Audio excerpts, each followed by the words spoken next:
સમાચારમાં સૌપ્રથમ વાત કરીએ તો કોડીનારમાં શિક્ષકના આપઘાતની વચ્ચે ચૂંટણી પંચ કે જે માનવતા ભૂલ્યું છે, બીએલઓની કામગીરીના ભારણ વચ્ચે ચૂંટણી પંચની જલસા પાર્ટી પણ સામે આવી છે। બીએલઓના સન્માન કાર્યક્રમમાં સેન્ડવિચ અને કાલા જામુનની જયાફત માણતા પણ જોવા મળ્યા।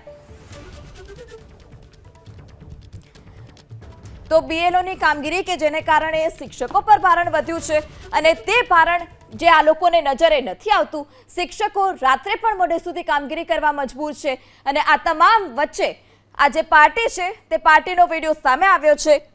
સેન્ડવિચ અને કાના જામુનની જે આફત માનતા પણ જે અધિકારીઓ છે તે જોવા મળ્યા।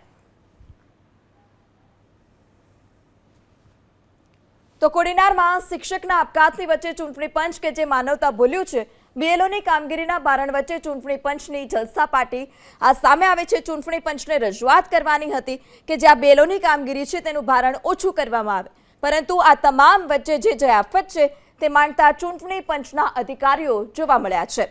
સન્માન કાર્યક્રમમાં સેન્ડવિચ અને કાલા જામુનની જયાફત।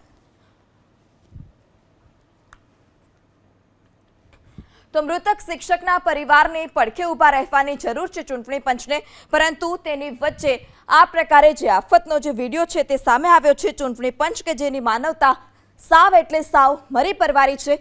જે શિક્ષક કે એક આત્મહત્યા કરવાની ફરજ પડી, બીજા શિક્ષક કે જેઓને હાર્ટ એટેક આવતા તેમનું મોત નીપજ્યું છે। આ તમામ વચ્ચે ચૂંટણી પંચ કે જે માનવતા નેવે મૂકી છે અને માનવતા નેવે મૂકીને આ પ્રકારે તેઓ સન્માન કાર્યક્રમમાં નાસ્તાની જે આફત માણતા પણ નજરે પડ્યા।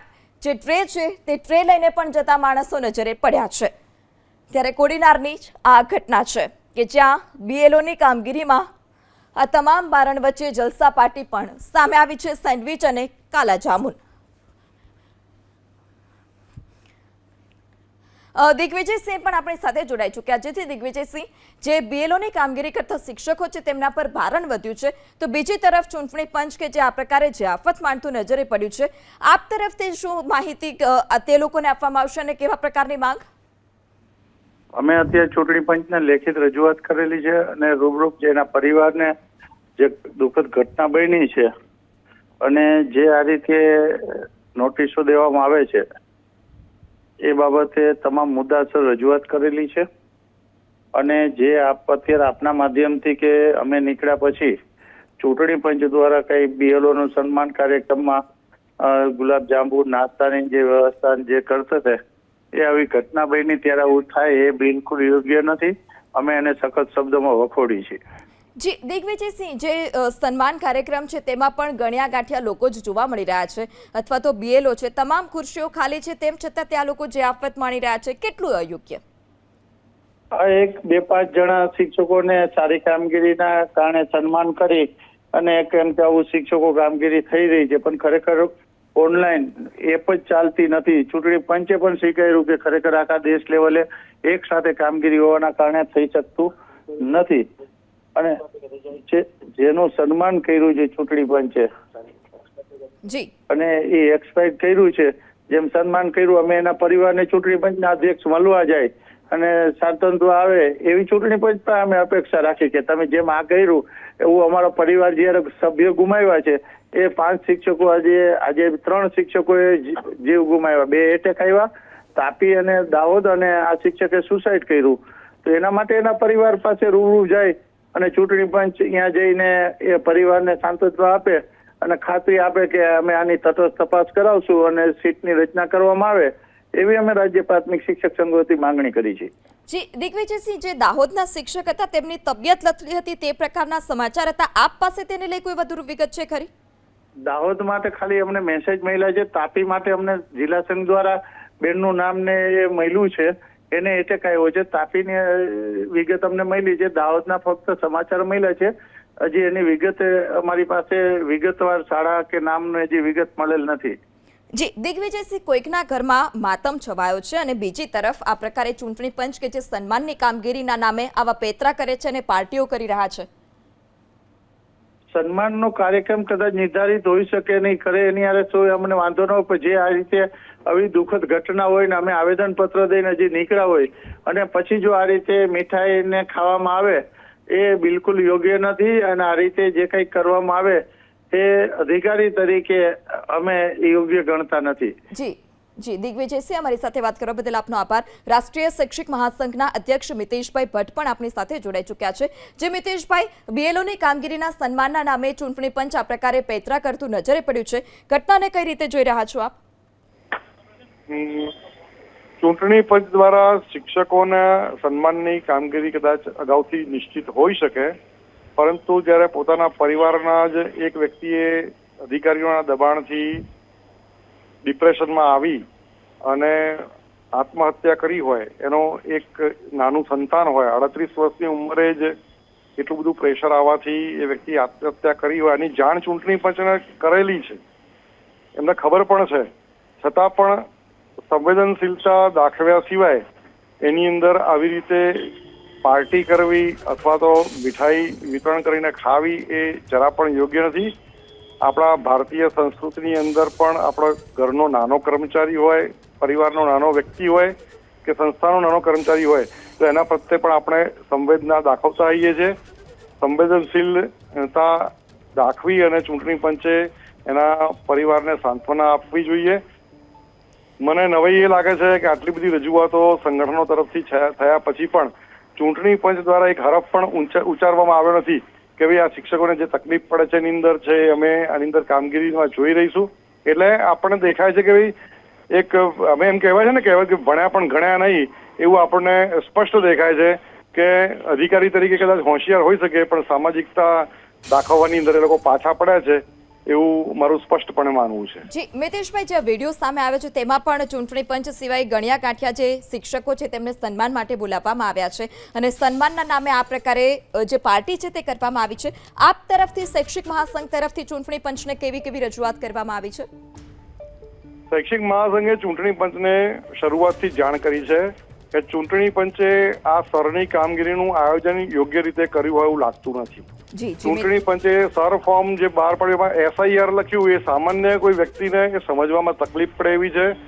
ફોર્મ એવું હોવું જોઈએ કે સેલ્ફ સ્પીકિંગ હોવું જોઈએ જેના કારણે કોઈ પણ વ્યક્તિ એ ફોર્મ ભરી શકે, એમાં વધારે પડતા માર્ગદર્શન આપવાની જરૂરિયાત ના હોય. આનો જે પ્રચાર પ્રસાર થવો જોઈએ એ થયો નથી. જે રીતે માનવ બળ જરૂરી હતું એનો એ અંદાજ મારી શક્યા નથી અને એના પછી જેવી ફરિયાદો આવે ને જે પ્રકારે કામગીરી ઓછી દેખાય એ પ્રમાણે આડેધડ હુકમો કરવામાં આવેલા છે.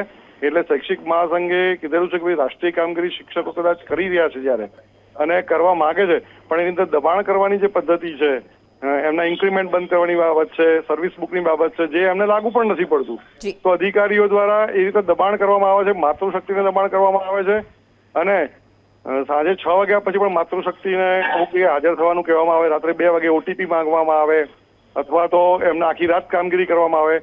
સુરતની અંદર ગઈકાલે આખી રાત કામગીરી કરવા માટે ઓર્ડર કરવામાં આવેલા હતા. જુનાગઢની અંદર પણ આ સ્થિતિ હતી. તો આ બધું જોઈને આપણને એવું લાગે છે કે આકલન કરવામાં ચૂંટણી પંચ કોઈ જગ્યાએ થાપ થઈ ગયું છે અને સંવેદનશીલતા રાખ્યા સિવાય એમને ફક્ત ટાર્ગેટ પૂરો કરવો છે. અને જે ગીર સોમનાથની બાબત છે એમાં એવું મને લાગે છે કે સમગ્ર રાજ્યની અંદર પ્રથમ ક્રમાંકે આવવા માટે આવી રીતે શિક્ષકો પર દબાણ કરી અને ગમે તેમ કરીને કોઈ પણ ભોગે આ કામગીરી કરવી. ફક્ત 25 જ ફોર્મની કામગીરી દિવસ દરમિયાન થઈ શકે એવી સ્પષ્ટતા પહેલા થઈ રહી છે, છતાં પણ 200 ફોર્મની એ આગ્રહ રાખવામાં આવે છે, એ પણ ખોટો છે. શૈક્ષિક મહાસંઘે એમને એવું કીધું છે કે શિક્ષકોના કામના કલાકો નક્કી છે એ પ્રમાણે જ કામ કરશે, છતાં પણ અમે આગામી સમયની અંદર આની અંદર અમારી બેઠક કરી અને યોગ્ય નિર્ણય કરીશું કે આમાં કેવી રીતે આનો વિરોધ કરવો અને કઈ બાબતની અંદર આપણે કેવી રીતે આગળ વધવું. જી મિતેશભાઈ, અમારી સાથે વાત કરવા બદલ આપનો આભાર. તો કોંગ્રેસ નેતા મનીષ દોશી પણ આપણી સાથે જોડાઈ ચૂક્યા છે. જી મનીષભાઈ, એક તરફ કે કામગીરીને કારણે શિક્ષકો કે જે એકને આત્મહત્યા કરવાની ફરજ પડી, બીજા લોકોને હાર્ટ એટેક આવી રહ્યા છે અને ચૂંટણી પંચ આ રીતે જે આફત માણી રહ્યું છે, જે રીતના એબીપી અસ્મિતાના સ્ક્રીન ઉપરના દ્રશ્યો છે અને બીજી બાજુ ઓર્ડિનારના એક શિક્ષક સતત સરની કામગીરીના દબાણ હેઠળ આત્મહત્યા કરે છે એવું એના પરિવારે કીધું. સાથોસાથે બીજા એક ખેડાની અંદર એક શિક્ષકને હાર્ટ એટેક આવી જાય, વહેલી સવારે ઉઠી પણ ન શકે. એટલે સતત કામના દબાણ નીચે શિક્ષક સમુદાય વ્યાપક માનસિક ત્રાસ અને તણાવની ભૂમિકામાં ત્યાં સપડાઈ ગયો છે.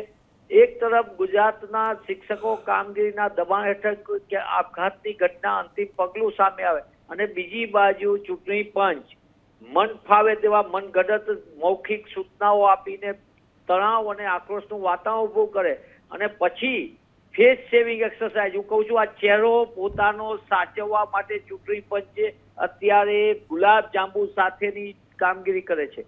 આ ઘણી દુઃખદ બાબત છે. એક તરફ શિક્ષક પોતે માનસિક તાણને લીધે અંતિમ પગલા તરફ જાય અને બીજી બાજુ ચૂંટણી પંચના કાર્યાલયમાં અધિકારીઓ પોતાની આબરૂ બચાવવા માટે આવી જલસા પાર્ટીઓ ગોઠવીને એવું દેખાડે કે અમે બહુ સારી કામગીરીને આવકારીએ છીએ. મને એમ લાગે છે ચૂંટણી પંચે પોતે જ પોતાનું મૂલ્યાંકન કરવાની પહેલા જરૂરત છે. ગુજરાતના લાખો મતદાતાઓને મુશ્કેલીમાં મુકાઈ જાય અને સાથે કામગીરી કરતા BLO જે બૂથ લેવલ ઓફિસર છે, શિક્ષકો છે જેમાં 90%, તેઓ મુશ્કેલીમાં મુકાઈ જાય તેવી સ્થિતિનું નિર્માણ કર્યું છે. આમાં માઇન્ડ એપ્લાય કરવાનું હતું, પણ દુઃખ સાથે કહેવું પડે કે ચૂંટણી પંચની નીતિને નિયતમાં ક્યાંક પ્રશ્ન છે. ગઈકાલે કોંગ્રેસ પક્ષે ઘણા બધા મુદ્દા ચૂંટણી પંચ સમક્ષ રજૂ કર્યા છે.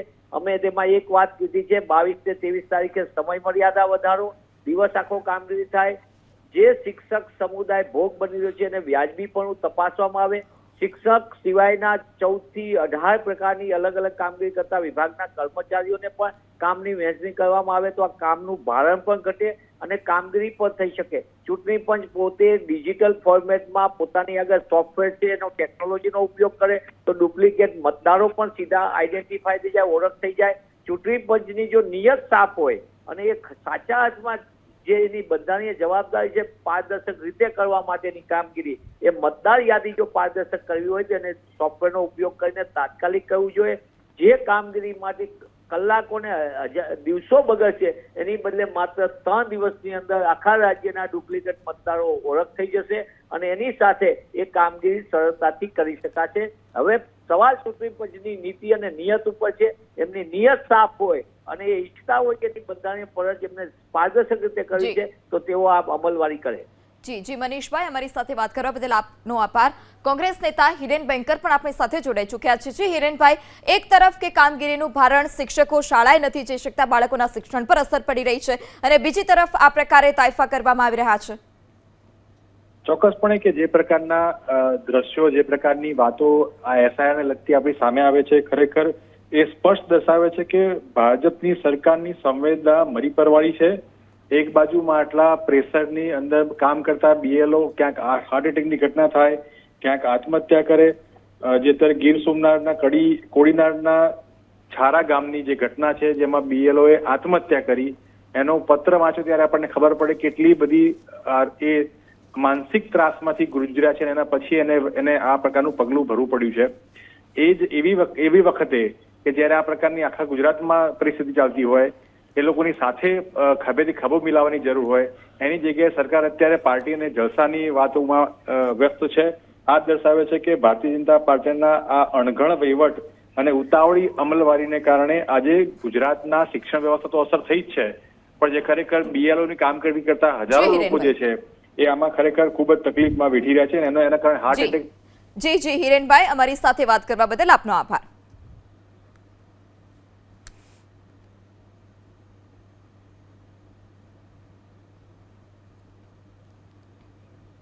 તો જે આ જલસા પાર્ટીનો વિડીયો છે તે સામે આવ્યો છે. શૈક્ષિક મહાસંઘ પણ આ જલસા પાર્ટીના વિડીયોને વખોડી રહ્યું છે. ABP અસ્મિતા પણ આ વિડીયોને વખોડી રહ્યું છે, કારણ કે કામગીરી જે BLO કરી રહ્યા છે તેમના પર ભારણ છે, તો બીજી તરફ ચૂંટણી પંચ આવા નાટક કરી રહ્યું છે.